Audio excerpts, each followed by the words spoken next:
Hi, welcome back. Thanks for tuning into my video. This is a really pivotal lesson and I'm really excited to share it with you because this is the one thing that if you were able to change it will actually move your goals closer to becoming a reality in your life. Okay, so one of the things I do with companies is I spend a lot of time talking about the self-employed and employee conundrum, and when we're operating as a self-employed person or a technician on the left-hand side of the cash flow quadrant, and I'll just talk about the cash flow quadrant for a second because it sounds like jargon and it's not for everybody. Well, not everybody understands it. In a business, you've got employee, self-employed, and then on the other side, you've got business owner and investor. Now, I'm not advocating that everybody needs to operate on the right-hand side of the cash flow quadrant, business owner and investor. I'm just saying that this loop leads to freedom and this loop will keep you self-employed. Now, some people want to be self-employed.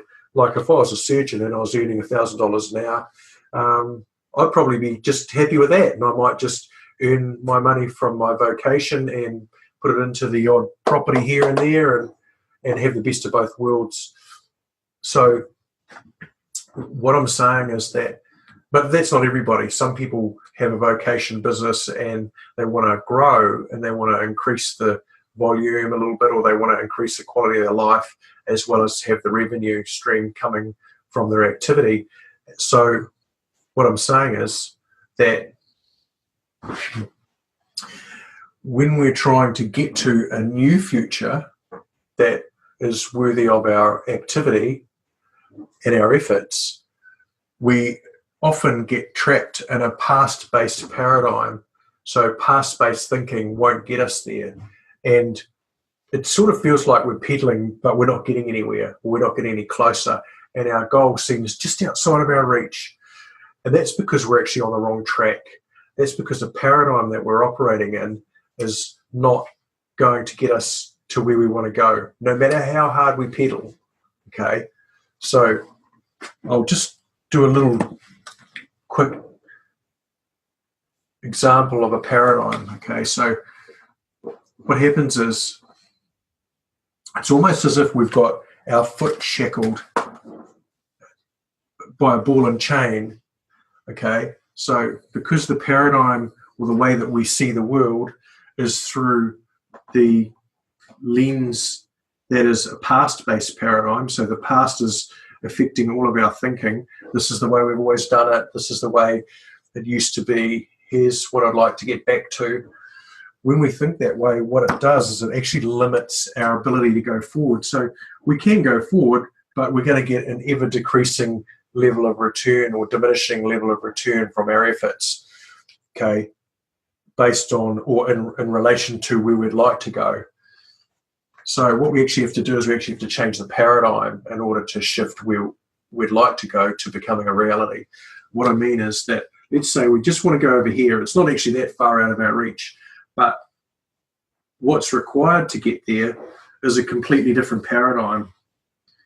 We actually have to have a paradigm shift, or the paradigm has to change to a future-based paradigm in order to hit that target. Because right now, that target is not even in range of the current paradigm we're operating in. So I talk about paradigms and people can get confused by this. What I'm saying is that if you've ever tried to do something before and you haven't been able to accomplish it, and then let's say take trainer wheels off a bike, a child taking trainer wheels off a bike for the first time, and the first time they get balance, basically their whole paradigm shifts from I need trainer wheels to I don't need trainer wheels anymore. That's what I'm talking about. It's kind of like that. So by operating from a future focus and getting really clear on what that looks like what's the end game?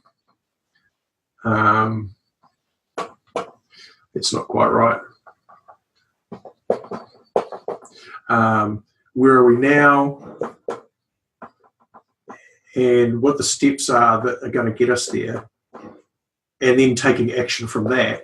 Here's a SWOT that basically becomes a strategic plan. But it's not the strategic plan as in there's the woolly fluffy stuff of the future. Hope we get there one day.